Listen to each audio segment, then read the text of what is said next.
Boa tarde a todos. Senhores juízes e magistrados do Ministério Público, senhores representantes das ordens profissionais, senhor diretor da Polícia Judiciária de Coimbra, demais autoridades civis, militares, académicas e religiosas, senhores representantes dos organismos sindicais, senhora diretora da Orquestra Clássica do Centro, senhores conferencistas e moderador, ilustres convidados, minhas senhoras e meus senhores.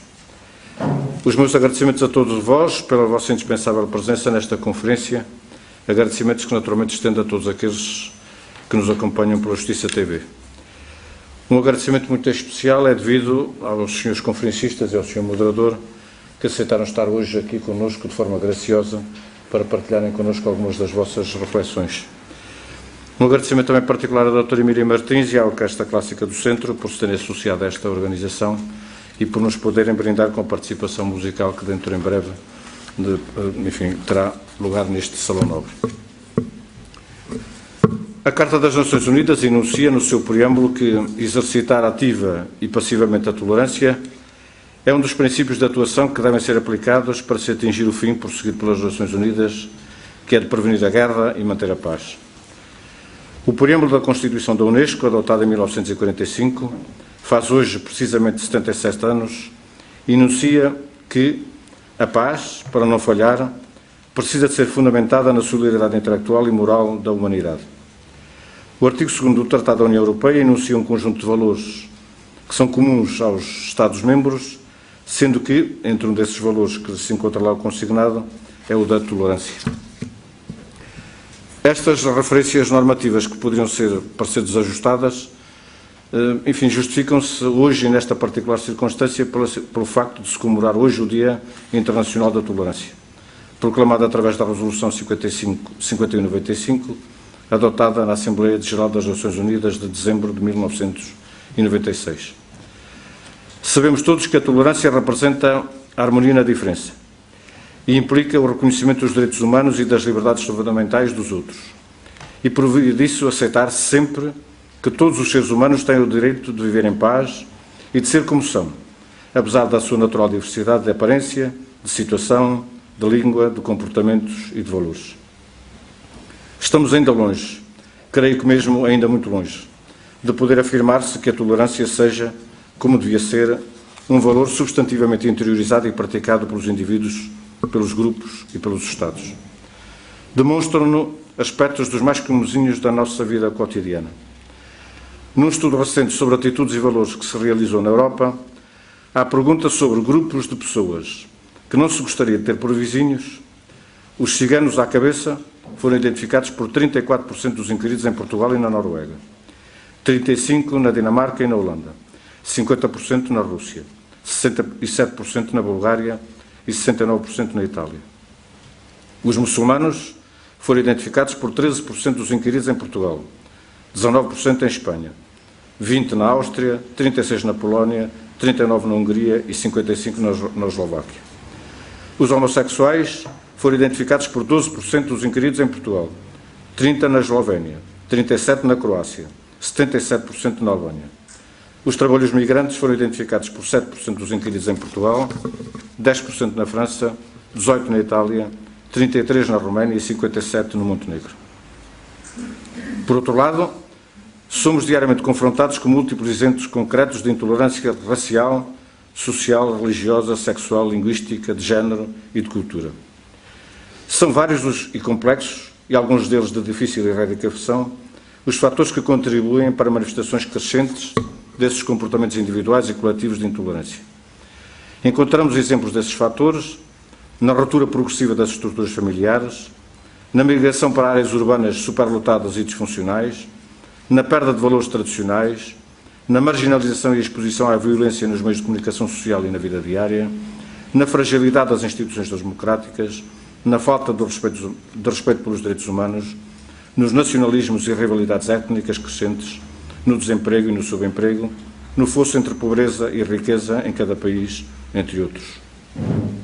Ora, sem tolerância não existe paz, assim como sem esta ficam severamente prejudicados, se não mesmo impedidos, o desenvolvimento e o respeito dos mais básicos princípios do Estado de Direito, entre os quais se destaca o da necessária observância dos direitos humanos fundamentais.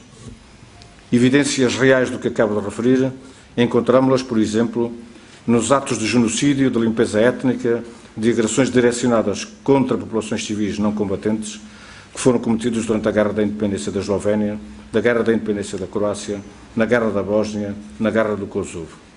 Um exemplo mais recente encontramos-lo na guerra que a Federação Russa desencadeou em fevereiro deste ano contra a Ucrânia e ainda se encontra em curso sem fim à vista e nos seus efeitos dramáticos delas decorrentes para ambos os contendores.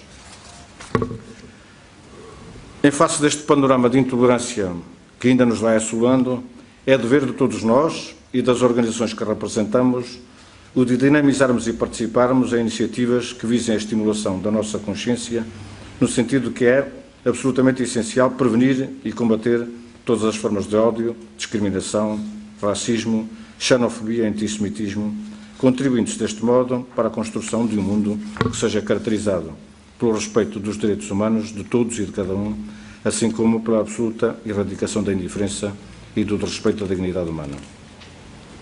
É o que a Relação de Coimbra e a Orquestra Clássica do Centro procuram fazer através desta conferência, como já tem feito em múltiplas outras iniciativas de semelhantes GEs que ocorreram no passado mais ou menos recente. O tema que aqui nos traz está subordinado ao título A Guerra não é um jogo, liberdade, justiça e paz. Para ouvirmos e refletirmos sobre este tema, foi possível constituir um painel de distintos e experimentados oradores. Por um lado, a Sra. Doutora Cristina Maria Ribeiro, coordenadora de investigações no Gabinete do Procurador do Tribunal Penal Internacional, com sede em Haia. O TPI foi fundado em 17 de julho de 98, na Conferência de Roma, entrou em vigor em abril de 2002 e Portugal assinou o Estatuto de Roma em outubro de 98 e depositou o seu instrumento de ratificação em fevereiro de 2002.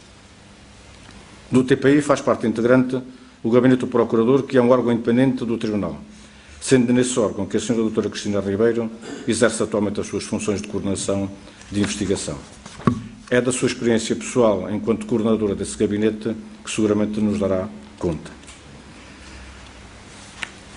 Noutra altura, poderemos escutar o Sr. Dr. Pedro Neto, diretor executivo da secção portuguesa da Amnistia Internacional.